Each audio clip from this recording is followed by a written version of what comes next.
Dyspepsia, incomplete और imperfect digestion is called dyspepsia. यानी कि इनकम्प्लीट का मतलब है कि डाइजेशन जो है ना वो कंप्लीट ना हो। इसको थोड़ा सा इनकम्प्लीट और imperfect digestion is called dyspepsia. तो देखिए इसमें देखिए, इनकम्प्लीट और imperfect digestion is called dyspepsia.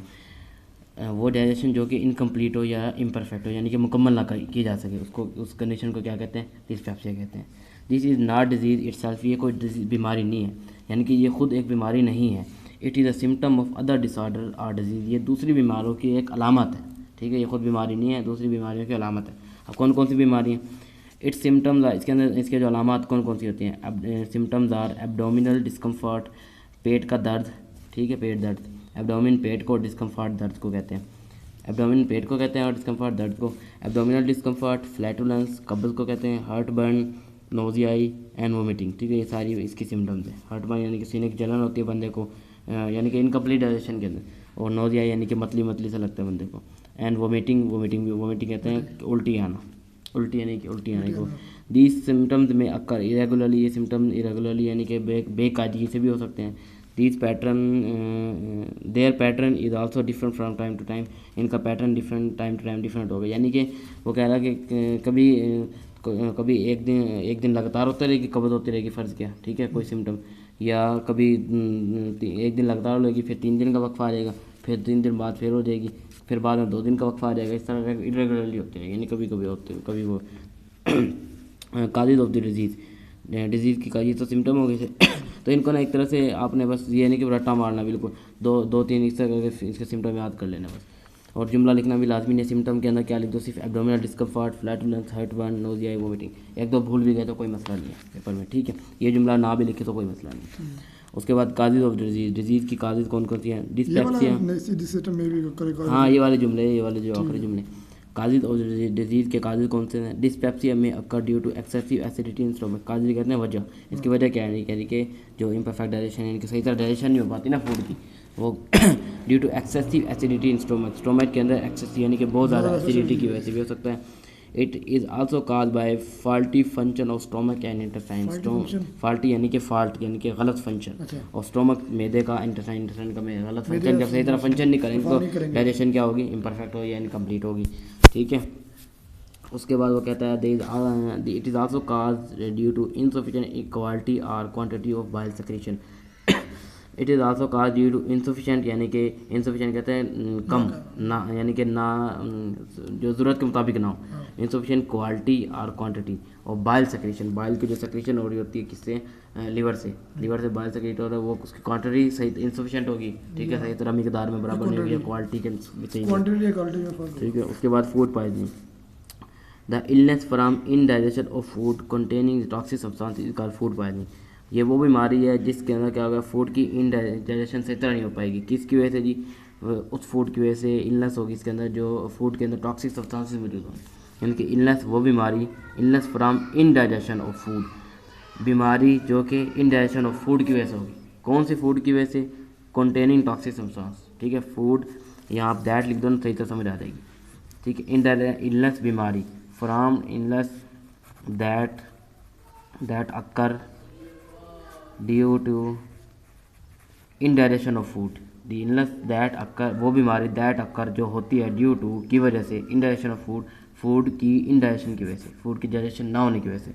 कौन सी food? Food that containing toxic substances, वो फूड जो जिसके अंदर टॉक्सिक यानी कि जहरीले सब्सटेंसेस मौजूद होंगे, इस कॉल्ड फूड पॉइजनिंग, ठीक है। यानी कि ऐसी फूड खा ली जिसके अंदर जहरीले मादे मौजूद हैं, उसकी वजह से वो फूड क्या की वजह से जो बीमारी होगी उसको क्या कहेंगे? फूड पॉइजनिंग कहेंगे।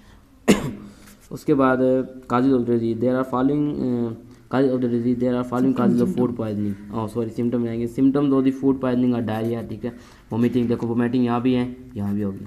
एब्डोमिनल पेन वहाँ नहीं है, एब्डोमिनल डिस्कम्फर्ट एक ही बात है, ठीक है, पेन लिख दो या देखो, दो चीज़ें यहाँ सेम होगी। These symptoms occur from 12 to 24 hour after eating food, ये सिम्टम कब हो गए? ईटिंग फूड, यानी कि वो फूड जो कि जिसके अंदर सब टॉक्सिक सब्सटेंसेस होंगी, वो टॉक्सिक सब्सटेंसेस खाने वाली फूड खाने की वजह से 12 से 24 घंटे बाद ये वाले सिम्टम फूड पॉइजनिंग शुरू हो जाएगी, ठीक है। जबकि इसके सिम्टम कब होते हैं? दीज सिम्टम अकर इरेगुलरली, इसके सिम्टम इरेगुलरली होते हैं, इसके सिम्टम 12 से 24 घंटे बाद खाने के होते हैं। causes of the food causes of disease. There are following causes of the food poisoning. Number 1 common food poisoning and botulism. Common food poisoning क्या है, ये काजेज पढ़े हम, ठीक है. देखो इसकी डेफिनेशन पढ़ी, सिम्टम पढ़े, काजेज पढ़े. डेफिनेशन, सिम्टम, काजेज, सही है. तो काजेज के दो हैं. Number common food poisoning, the bacteria salmonella and campylobacter are the, bacteria के नाम याद करने हैं. Salmonella and campylobacter are the common cause of food poisoning. Food poisoning की कॉमन काज है, ठीक है, common food poisoning. This bacteria produce, ये बैक्टीरिया पैदा करते हैं टॉक्सिन्स, जहर पैदा करते हैं. विच काज दिस डिजीज, ये बैक्टीरिया वो जहर पैदा करते हैं जिसकी वजह से, ठीक है. अब ये बैक्टीरिया होंगे कहाँ पे. This bacteria live in the intestine of the cattle यानी कि मवेशियों के, ठीक है, जैसे कि बकरी भैंस वगैरह के, उनके इंटेस्टाइन के अंदर होंगी. चिकन के इंटेस्टाइन में होगा, डक के इंटेस्टाइन के अंदर होगी, ठीक है, बत्तख के इंटेस्टाइन में. They do not cause any disease in these animal, इन जानदारों के अंदर तो ये जो बैक्टीरिया है वो बीमारी नहीं फैलाते, ठीक है, नहीं काज करते. Human can develop food poisoning if they drink milk eat. अब देखो इनके अंदर, इन कैटल यानी मवेशियों में, बकरी भैंस वगैरह में ये मौजूद हैं, उनके किसमें, इंटेस्टाइन में मौजूद है, लेकिन इनमें बीमारी नहीं करती. अब इन ह्यूमन इंसान ने क्या किया, कैटल फर्ज किया, चिकन यानी कि चिकन को काटा, ठीक है, उसको सही तरह कुक नहीं करा, ठीक है, सही कच्चा खा लिया. तो ये कच्चा खाने की वजह से इनके अंदर जो मौजूद होगी ना ये बैक्टीरिया सही तरह मरेंगे नहीं. इनके इंटेस्टाइन में बैक्टीरिया जो होंगे वो मरेंगे नहीं. वो बैक्टीरिया जब ये हम खाएंगे चिकन को तो हमारे अंदर जाके बीमारी फैला देंगे, जिसको हम फूड पॉइजनिंग कहेंगे, ठीक है. तेरे नॉट काज एनी. अच्छा, कैटल यानी मवेशी है ना, बकरी, अगर उनका दूध पी लेते हैं, वो दूध को सही तरह उबालते नहीं, ठीक है, उबालते इसलिए ताकि उसके अंदर जर्सीम वगैरह जो सारे मर जाते हैं. तो अगर सही तरह नहीं उबालते, इसको ऐसे पी लेते हैं कच्चा दूध वगैरह, तो बीमारी फूड पॉइजनिंग काज कर सकते हैं, ठीक है. अक्सर लोग ऐसे ही कच्चा दूध पी लें ना तो उनको फूड पॉइजनिंग के यानी कि उनको क्या होना शुरू होता है, डायरिया होना शुरू होता है, वोमिटिंग हो सकती है, एब्डोमेनल पेन होना शुरू हो जाता है, ठीक है. ये इसकी भी अलामत है फूड पॉइजनिंग की. Human can develop food poisoning if they drink milk पिएंगे ह्यूमन, ठीक है. मिल्क यानी कि कैटल से आ रहा है ना, मिल्क भी मवेशियों से. ईट मीट और एग, वो गोश्त खाएंगे या egg. Contaminated with these bacteria. अंडा कौन सा, एग अंडे को कहते हैं. अंडा है डक से निकलने वाला, ये चिकन से निकलने वाला, चिकन में है ना. तो चिकन के अंदर बीमारी है, ये बैक्टीरिया मौजूद है ना. अंडा नहीं खाना चाहिए, हैं अंडा वो सुन तो लो ना. If they drink milk eat meat और egg contaminated with this bacteria. वो अगर कच्चा सही तरह पका के नहीं खाएंगे ना अंडा, तब नुकसान पहुंचा सकता है, तब फूड पॉइजनिंग हो सकती है, सही है.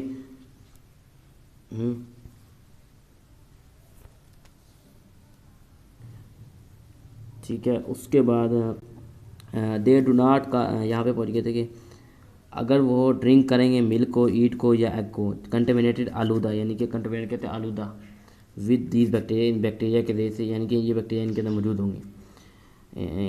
The unpasteurised milk and improperly cooked meat can increase the chance of its infection. इसके इन्फेक्शन के जो चांसेस है ना, अनपास्चराइज कहते हैं बग़ैर उबला हुआ, ठीक है. एंड इम्प्रॉपरली कुक, सही तरह प्रॉपरली कुक नहीं हुआ हुआ, ठीक है. क्या चीज़, egg meat can increase the chance of infection के चांसेस क्या हो जाएंगे उससे इंक्रीज, क्योंकि जैसे सही तरह कुकिंग नहीं करेंगे तो बैक्टीरिया जो मौजूद होंगे वो बैक्टीरिया नहीं मर पाएंगे, सही है. A liquid comes out from the defrosting frozen meet.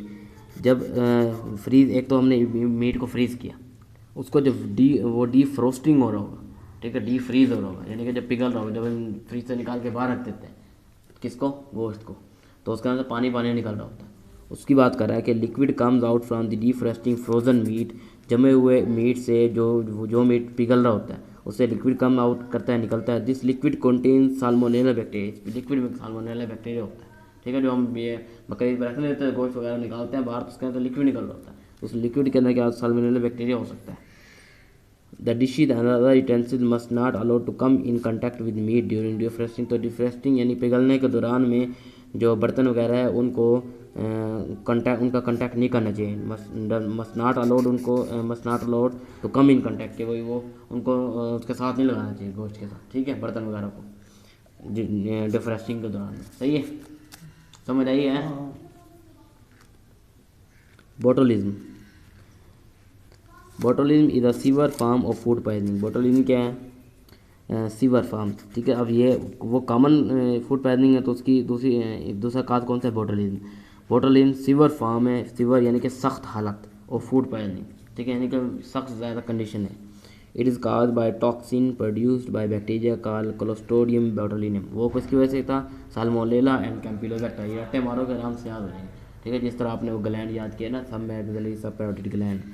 It is cause by toxin produced by bacteria call clostridium botulinum. Botulism, ठीक है, बैक्टीरिया से नाम याद रखना, बोटुलिज्म बीमारी का नाम है, और इससे का नाम बैक्टीरिया का नाम क्या है? Clostridium botulinum. Botulism is develop by improperly canned और प्रिजर्व्ड फूड लाइक मीट। ये किसकी वजह से होती है? इम्प्रॉपरली, जो कि सही तरह प्रॉपरली कैंड यानी कि डब्बों में बंद नहीं की गई हो। क्या चीज़? Improperly canned food like meat, यानी कि जो सही तरह से कलो बंद ना की गई हो, ठीक है, उन फूड के अंदर ये हो सकता है। Botulism develop by improperly canned, सही तरह से जो बंद ना की गई खुराक डब्बों के अंदर। आजकल जो कैनिंग हो रही है ना, कैन वगैरह बंद करना, तो वो कह रहा है कि सही तरह से कैन वगैरह को बंद नहीं करेंगे ना, अगर ठीक है लीकेज वगैरह होगी कहीं किसी कैन के अंदर खुराक की, तो उसके botulism is develop by improperly can, सही तरह से कैन यानी कि सही तरह डब्बा में बंद ना की गई हो, और प्रिजर्व फूड लाइक मीट, जैसे कि कोई गोश्त वगैरह उसको सही तरह से बांध के अगर हम ऐसे खुला ले आए ना बाजार रोड के वगैरह के ऊपर, तो उसके अंदर बोटुलिज्म हो सकती है उसकी वजह से। सही है। The toxin produce by these bacteria are very powerful. इस बैक्टीरिया के जैसे जो टॉक्सिन प्रोड्यूस होंगे वो क्या होंगे? वेरी पावरफुल होंगे। It has selective action on central nervous system, ठीक है, सेलेक्टिव को आप छोड़ दो, सम से कंफ्यूज करेगा। It has action on central, इसका एक्शन कहाँ होता है जाके?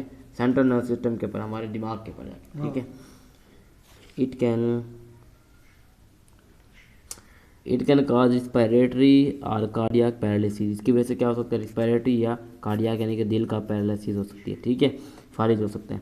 The early symptoms of this disease are fatigue. इसकी वजह से शुरू के सिम्टम क्या नज़र आएंगे हमें?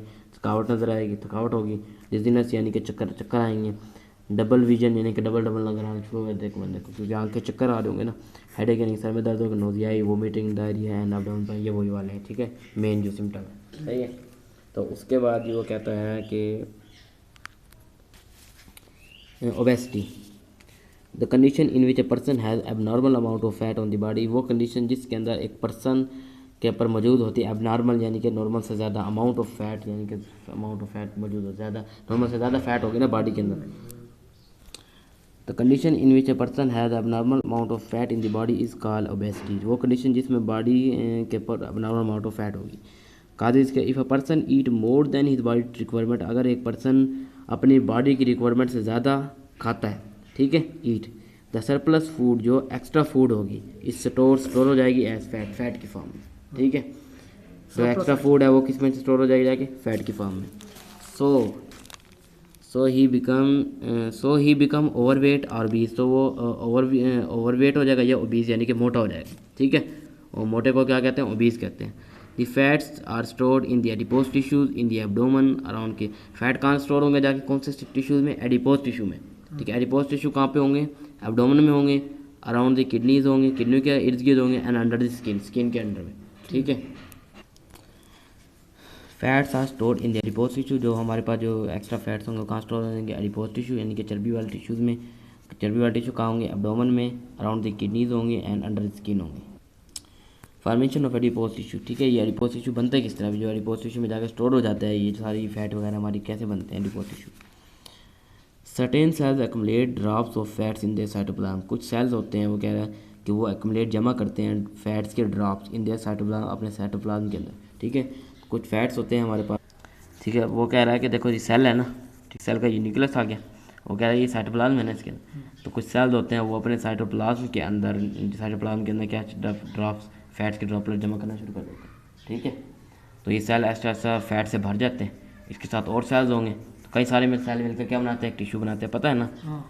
तो ये सारे सेल्स कौन से सेल्स होंगे? फैटी सेल्स बन जाएंगे, ठीक है। फैटी सेल मिलकर क्या बना देंगे? फैटी टिश्यूज़ बनाएंगे, उन फैटी टिश्यूज़ को ही एडिपोज टिश्यू कहते हैं, समझ आइए। वो सेल जो कि फैट्स जमा कर रहे हैं, ऐसे ऐसे जमा करते रहेंगे फैट्स को, काफ़ी सारी फैट जमा हो जाएगी, तो ये सेल्स क्या कहलाएंगे? फैटी सेल्स कहलाएंगे, ठीक है। फैटी सेल, काफ़ी सारे फैटी सेल मिलकर क्या बना देंगे? एडिपोज फैटी टिश्यू या एडिपोज टिश्यू। उसके बाद वो कहता है कि these drops keep on increasing in size and number. ये ड्रॉप्स जो है ना काफ़ी सारे इसके अंदर साइज में और नंबर में बढ़ते रहते हैं सेल्स के अंदर जाके। And fats drop the fats drop join together, fat drop एक दूसरे का ज्वाइन कर लेते हैं to form one large globule of fat, ठीक है, वन लार्ज यानी कि एक बड़ा ग्लोब्यूल ऑफ फैट बना देंगे, ठीक है, ग्लोब्यूल यानी कि दाना पूरा एक तरह से बड़ा काफ़ी बड़ा सा गोला गोला बना देंगे, ठीक है, यानी कि छोटे छोटे ड्रॉप होंगे और एक दूसरे आज मिल के क्या बना देंगे, पूरा गोला बना देंगे। दिस ड्रॉप्स उसके बाद कहता है दी फैट्स ड्रॉप, उसके बाद वो कहता है कि fats join together to form one large globule of fat in the middle of the cells, ठीक है, सेल्स के मिडल के अंदर ज्वाइन कर देंगे वो सारे जाके। It pushes the nucleus on one side और and cytoplasm form a thin layer, ठीक है, साइटोप्लाज्म क्या बने, थिन लेयर। देखो और क्या ये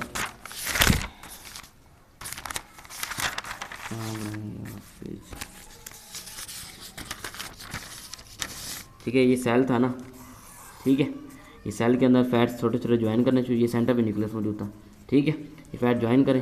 अब फैट ये ज्वाइन करते रहेंगे एक दूसरे के साथ, ऐसा ऐसा ही बड़ा गोला बनता रहेगा, ऐसा सा बड़ा गोला बन, न्यूक्लियस कहाँ चल जाएगा, किनारे पे चल जाएगा, फिर पुश हो जाएगा, ठीक है। ये सारा फुल क्या भर जाएगा, किससे, फैट से भर जाएगा, भर गया ना फैट से, सारा फैट से भर जाएगा ना, ज्वाइन कर एक दूसरे के साथ बन के लार्ज ग्लोब्यूल बना देंगे और साइटोप्लाज्म क्या थिन लेयर बन जाएगी, बस बारीक सी लेयर बच जाएगी साइटोप्लाज्म की, ठीक है, और न्यूक्लियस बिल्कुल पुश हो जाएगा साइड पर।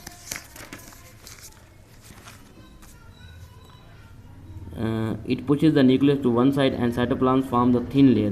Group of fat cells form adipose tissue, ठीक है, काफ़ी सारे अब ग्रुप बन सेल फैट सेल्स के ग्रुप क्या बना देंगे, एडिपोज टिश्यू या फैटी टिश्यू भी कह देंगे इसको, ठीक है। Some people eat too much, कुछ पीपल होते हैं जो कि काफ़ी ज़्यादा खुराक खाते हैं but do not become fat, लेकिन वो मोटे नहीं होते।